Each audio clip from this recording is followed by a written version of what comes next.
Hello, everyone, and welcome to today's podcast. Today, we are diving into an important and often overlooked issue: verbal abuse.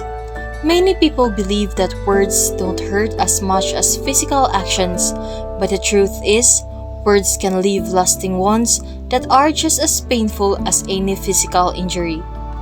Verbal abuse is more than just yelling or arguing. It is a pattern of harmful speech that can damage a person's mental, emotional, and even physical well being. Whether it happens at home, in school, at work, or online, its effects can be deep and long lasting. In this episode, we will discuss how verbal abuse affects individuals, why we need to be mindful of our words, and how we can help create a safer and more respectful environment both online and offline. Verbal abuse comes in many forms. It includes insults, name calling, humiliation, constant criticism, and belittling someone's thoughts and feelings. This type of abuse may seem invisible, but its effects are very real. When someone is constantly put down or spoken to in a hurtful way, their self-esteem and confidence suffer. They may start to feel worthless, anxious, or even depressed. According to Healthline, prolonged verbal and emotional abuse can lead to serious mental health issues such as anxiety disorders, depression, and even post-traumatic stress disorder. Victims often struggle with self-doubt, feelings of guilt, and a sense of hopelessness. Over time, these emotional wounds can even manifest physically, causing sleep disorders, headaches, digestive issues, and weakened immune systems.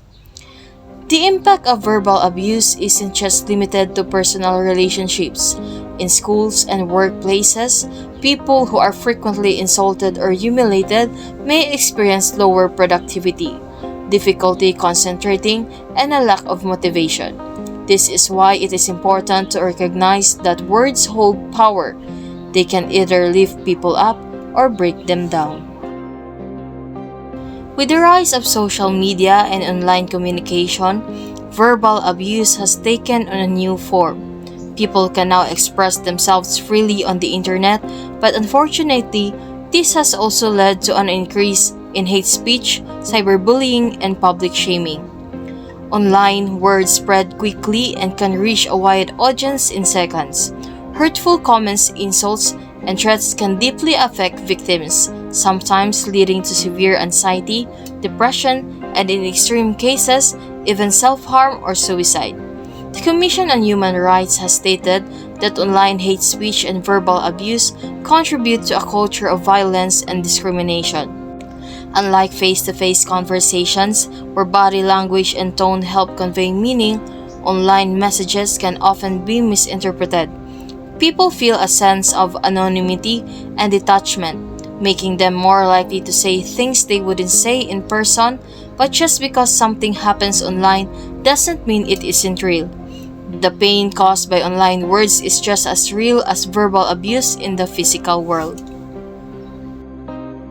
Words are powerful tools. They can heal, inspire, and motivate, but they can also wound, discourage, and destroy. That's why we need to be mindful of the way we communicate with others, especially in moments of anger or frustration.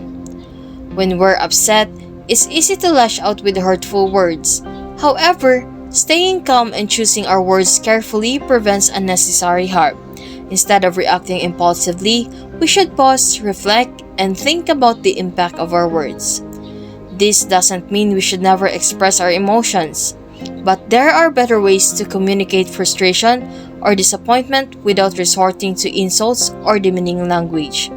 Using constructive criticism instead of harsh words helps maintain respect and understanding in our conversations. Recognizing and addressing verbal abuse isn't just a personal responsibility, it's a societal issue. The more we talk about it, the more people become aware of its damaging effects. Society often downplays verbal abuse as just harsh words or just a joke, but the truth is, its impact can last a lifetime. If we continue to ignore this issue, It fosters a culture where aggression, humiliation, and disrespect become normalized. This is why awareness campaigns, educational programs, and community discussions are crucial. When we bring attention to verbal abuse, we encourage people to stand up against it, support victims, and create a more compassionate world. At the end of the day, words are one of the most powerful forces we have. They can be used to uplift or to destroy, to encourage or to harm. By choosing kindness and respect in our daily conversations, both online and offline, we take a step toward creating a healthier, more understanding society. If you or someone you know is experiencing verbal abuse, don't hesitate to seek help. Talk to a trusted friend, family member, or professional counselor. Report online abuse when necessary. No one deserves to be treated with cruelty. Everyone deserves respect. Let's all do our part in making the world a safer space, one word at a time. Thank you for tuning in today's episode. Stay kind, stay mindful, and let's use our words for good.